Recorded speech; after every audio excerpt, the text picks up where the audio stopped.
बिस्मिल्लाहिर्रहमानिर्रहीम। शुरू अल्लाह के नाम से जो बड़ा मेहरबान निहायत रहम करने वाला है। अस्सलाम वालेकुम रहमतुल्लाहि व बरकातुहू। सब बहन भाई एक बार प्यार से दरूद पाक पढ़ लें। मोहतरम नाज़रीन कराम, आज जो मैं आप लोगों को अमल बताऊंगी वो है माह शबान के 4, 5 और 6, यानी कि पीर, मंगल और बुध, ये 4 दिन जब आप इस अमल को करेंगे दौलत ही दौलत मिलेगी, बीमारी से शिफा मिलेगी और कारोबार में बरकत होगी और आपका जो भी मसले मसाइल हैं इंशाअल्लाह ताला से वो ख़त्म हो जाएंगे। इन 3 दिनों में जब आप ये अमल करेंगे तो इसकी ताकत का अंदाज़ा आप खुद देख लें। कोई भी अमल हो, कोई भी वजीफ़ा जब आपको बताया जाता है तो नाज़रीन कराम उस पर जब भी आप अमल करें तो यकीन कामिल के साथ किया करें। कहते हैं कि कुरान की आयतें हों, अल्लाह के सिफाती नाम हो या विर्द वजीफ़ा हो, जब तक हम लोग यकीन के साथ नहीं करेंगे तो हमें फ़ायदा नहीं होगा। जब इंसान शीशोपंज में पड़ जाता है, और बहुत सी बहनें मेरी ऐसी हैं जो पूछती भी हैं कि ये मैं अमल करूँगी तो मुझे फ़ायदा होगा या नहीं होगा। अगर आप लोगों को यकीन ही नहीं है किसी चीज़ पे तो आप उसको ना करें। जब ये पूछना आप लोग देखें दे आप लोग जब पूछते हैं ना कि अमल होगा, मैं कर रही हूँ, इसका फ़ायदा होगा, तो इसका मतलब है आप लोगों को यकीन ही नहीं है। और जब तक किसी चीज़ पे हमें यकीन नहीं ना हो तो वो काम नहीं फिर बनता। अगर फ़र्ज़ करें मैं ये काम करने जा रही हूँ, कोई वजीफ़ा कर रही हूँ किसी मकसद के लिए या किसी हाजत के लिए, तो मैंने सबसे पहले अपने दिमाग में ये बिठाना है कि हाँ, मैं अगर ये अमल करूँगी, ये विर्द या वजीफ़ा करूँगी तो इंशाअल्लाह ताला से मेरा हर वो काम हो जाएगा मैं जिसके लिए ये अमल करूँगी। लेकिन अगर मैं सोचूंगी कि पता नहीं मैं ये कर रही हूँ, मेरा काम होगा या नहीं होगा, पता नहीं मेरा अमल फजूल ना चला जाए, पता नहीं मैं करूँगी इसका कितना फ़ायदा होगा, चलो छोड़ो, ये चीज़ें नहीं होती। कहते हैं ना कि अमलों का दारो मदार नीयतों पे है। जब आप अच्छा सोचोगे तो अल्लाह आपके साथ अच्छा ही करेगा। अगर आप बुरा सोचोगे तो फिर उसकी तो फिर कोई गारंटी नहीं है ना, फिर बुरा ही होगा। तो इसलिए बेहतर है कि कोई भी अमल करने से पहले, कोई भी वजीफ़ा करने से पहले अपने दिल में आप लोगों ने इस बात का ईमान पुख्ता रखना है कि मैं ये अमल कर रहा हूँ या कर रही हूँ अपने इस मकसद के लिए, इस हाजत के लिए, इस मुराद के लिए, तो इंशाअल्लाह ताला से मेरा अल्लाह मुझे इसमें कामयाब करेगा। तो आप देखिएगा, अपनी आँखों से देखेंगे, आप कामयाब भी हो जाएंगे। तो मैं आप लोगों से रिक्वेस्ट करती हूँ, दरख्वास्त कर सकती हूँ मेरी उन बहन भाइयों से जिनको अपने घर में बहुत सी मुश्किलात का सामना है, बहुत सी तंग दस्तियों का सामना है, बहुत सी परेशानियों का सामना है, तो वो लोग ये अमल को ज़रूर करें। नाज़रीन कराम, हर बंदा ही आजकल जो दौर चल रहा है, महंगाई ने आसमान सर पर उठाया हुआ है, हर बंदा ही मुश्किलात में गिरा हुआ है, घर के अखराजात पूरे नहीं होते, आए दिन कोई ना कोई परेशानी हो जाती है। कभी अगर लोग घर पे रेंट किराए पे रहते हैं तो उनको आए दिन ये होती है फ़िक्र कि किराया देना है, बिल जमा करवाने हैं, कारोबार ना होने के बराबर है, काम चल नहीं रहा, सुबह खा ली, दिन में खा ली, तो रात के खाने की फ़िक्र हो जाती है। मेरे उन बहन भाइयों के लिए तो ये बहुत ही पावरफुल मजरब वजीफ़े हैं, लेकिन मवात वही आ जाती है कि जो भी अमल करो, जो भी वजीफ़ा करो, यकीन का अमल से करो। इंशाअल्लाह ताला से जब आप ये अमल किसी भी मकसद के लिए, किसी भी हाजत के लिए करोगे तो आपका वो मकसद, वो हाजत पूरी होगी। तो आज का जो अमल है ये आप लोगों ने 3 दिन करना है। इंशाअल्लाह इससे आप लोगों को दौलत ही दौलत मिलेगी, बीमारियों से शिफा मिलेगी, किसी भी मकसद के लिए, किसी भी हाजत के लिए। आप लोग एक वक्त रख लें या एक नमाज रख लें, उसके बाद इस अमल को कर लें। बहुत आसान, मुजरब और पावरफुल अमल है, ज़्यादा लंबा भी नहीं है, मुश्किल भी नहीं है, और आप लोग इसको 5 मिनट में या 10 मिनट में करके फ़ारग हो जाएंगे। नमाज अल्लाह की पाबंदी कीजिएगा, कुरान पढ़ने की पाबंदी कीजिएगा, उसके बाद इसको वजीफ़े को कीजिएगा, फिर आप मुझे खुद देख बताएंगे कि इससे आप लोगों को कितना फ़ायदा होता है। मैं छोटे छोटे जो वज़ाइफ बताती हूँ सिर्फ इस वजह से बताती हूँ कि मुझे पता है मेरी बहनें बहुत आजकल का जो दौर चल रहा है, जो मादी दौर है, और इसमें ये एक दूसरे का हाल अहवाल पूछने का किसी के पास टाइम नहीं है, तो वजीफ़ा करना तो इनके लिए तो बहुत मुश्किल। लेकिन जो मेरी बहनें अपने घर के हालात को, मुश्किलात को सुधारना चाहती हैं, तो वो फिर भी ये अमल करती हैं और अपने और यकीन से करती हैं और नाज़रीन कराम उस पर अमल पैरा भी होती हैं। लेकिन जो नहीं करना चाहती ना, तो उनके पास 100 बहाने होती हैं कि नहीं ये मसला हो गया, अच्छा मैं कल करूँगी, आज करूँगी, ये करूँगी, वो करूँगी। तो कोशिश किया करें, छोटे छोटे जो अमाल बताती हूँ एक कापी पे नोट कर लिया करें, उसके बाद आप इसको आसानी के साथ कर सकते हैं। ये ज़रूरी नहीं होता कि जो वजीफ़ा मैं जिस दिन का बताऊँ, मैं साथ में बता देती हूँ कि अगर आप लोग इस दिन ना कर सको तो अगले दिन कर लेना। तो जो आज का मैं अमल बता रही हूँ, अगर आप लोग इन चाँद की इन दिनों में ना कर सको तो अगले महीने रमज़ान की इन्हीं दिनों में आप ये अमल कर सकते हैं। चाँद की वही डेट रखिएगा, वही दिन रखिएगा, उसमें भी ये अमल कर सकते हैं। तो इसलिए मैं आसानी के लिए बता देती हूँ साथ में कि ये अमल इतने दिन करना है, इतना टाइम करना है, 1 दिन का है, 2 दिन का है, 4 दिन का है या 6 दिन का है। तो वो साथ में तफसील सब कुछ बताई होती है। तो जो आज का है जी, आप लोगों ने सिर्फ 3 दिन करना है, वो आप किसी भी नमाज के बाद कर सकती हैं। आपके ज़्यादा से ज़्यादा 5 मिनट लगेंगे। तो अगर अपनी मुश्किलात को सही करना, ख़त्म करना है, आपने घर में दौलत की रेल पेल देखनी है, अगर कारोबार की आसमान की बुलंदियों पे ले जाते हुए देखना है, आप चाहते हैं कि आपकी घर में मुश्किलात ख़त्म हो जाए और आप चाहते हैं कि आपके घर से बीमारी ख़त्म हो, तो इस अमल को ज़रूर कीजिएगा।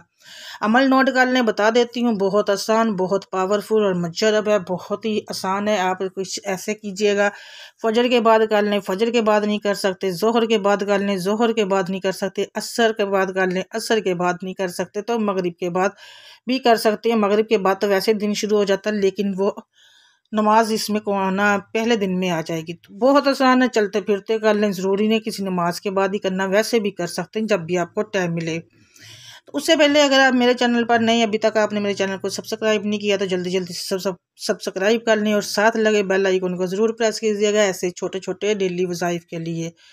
तो नाज़रीन अगर अगर तो आप लोगों ने किसी नमाज के बाद करना है तो फिर तो बहुत ही आसान है।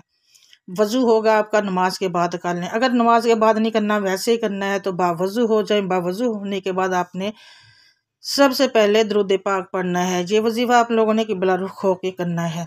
किबला रुख वज़ू कर लें, वज़ू करने के बाद आप किबला रुख होके बैठ जाएं। फिर आपने सबसे पहले एक तस्बीह लेने, तस्बीह लेने के बाद सबसे पहले पर आपने पढ़ना है या हय्यू या कय्यूम, या हय्यू या कय्यूम, या हय्यू या कय्यूम, या हय्यू या कय्यूम, या हय्यू या कय्यूम। इस तरह से करके आपने 77 बार, मतलब कि 77 बार पढ़ना है, क्योंकि ये अल्लाह ताला के सफ़ाती नाम है। जब हम लोगों ने अंबियाए कराम से, औलियाए कराम से पूछा कि अल्लाह ताला के हबीब, अल्लाह ताला की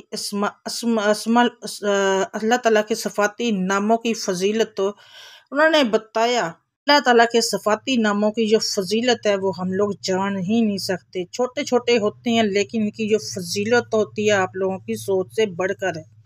या हय्यू या कय्यूम को आप लोगों ने पढ़ना है, तस्बीह के दानों पर पढ़ लें या हाथ की उंगलियों पर पढ़ लें, वो आपकी मर्ज़ी है।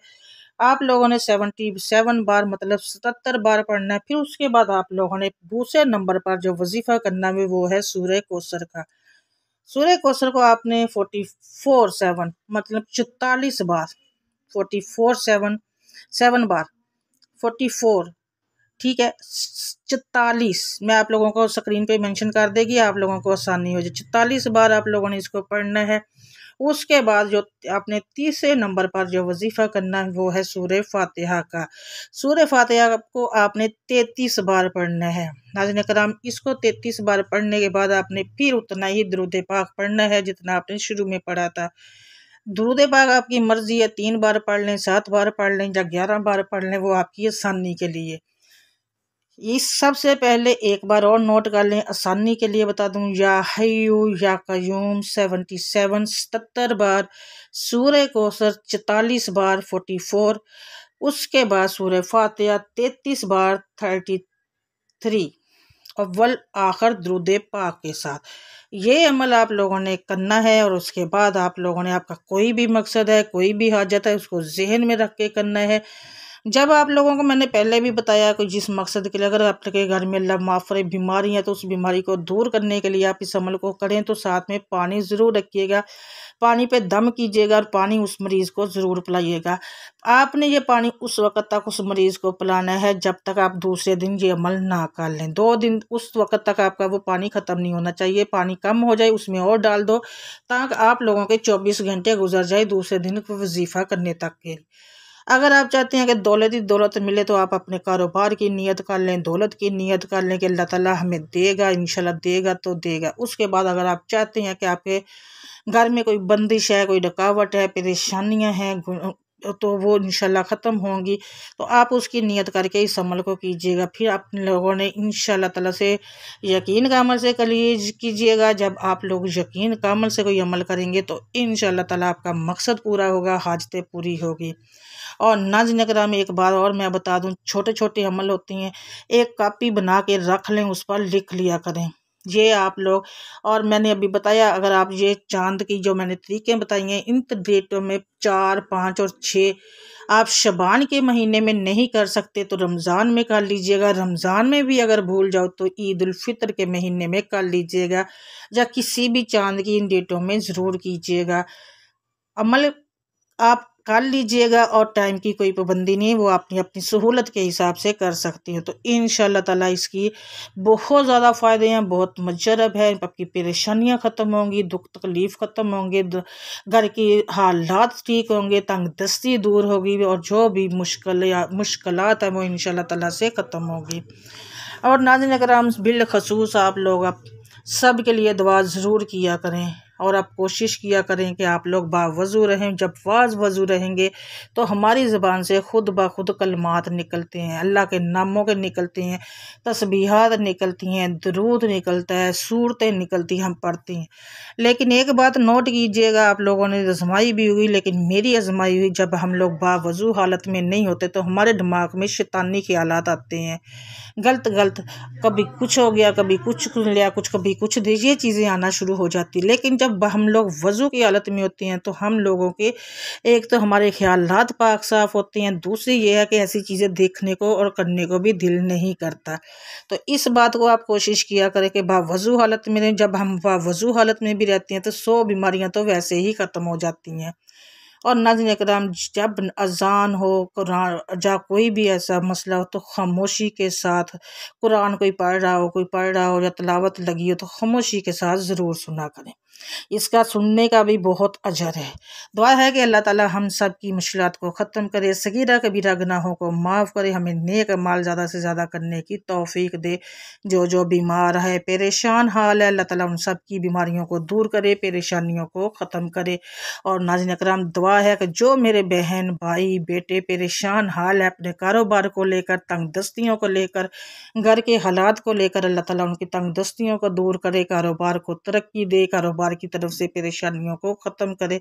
जो अपने घर में परेशान है बच्चों को लेकर, अल्लाह ताला उन सब के नेक नसीब करे। आमीन सुम्मा आमीन या रब्बुल आलमीन। नाज़रीन इकराम आप लोगों ने कमेंट सेक्शन में अल्लाह ताला के 99 नामों में से एक नाम ज़रूर लिखना है अपने रिज़्क़ में बरकत के लिए। और अगर ये वजीफ़ा करना है तो इसको शेयर ज़रूर कीजिएगा फैमिली फ्रेंड्स और दोस्तों के साथ और ग्रुप्स के साथ। और नाज़रीन इकराम वीडियो को लाइक ज़रूर करना है। मुझे अपनी दुआओं में ज़रूर याद रखिएगा। अल्हम्दुलिल्लाह आप सब मेरी दुआओं में होते हैं। मैं दोबारा से मिलूँगी एक और वजीफ़े के साथ बशर्ते ज़िंदगी। तब तक के लिए मुझे दें इजाज़त। अल्लाह हाफिज़। जज़ाकल्लाह खैरुन कसीरुन।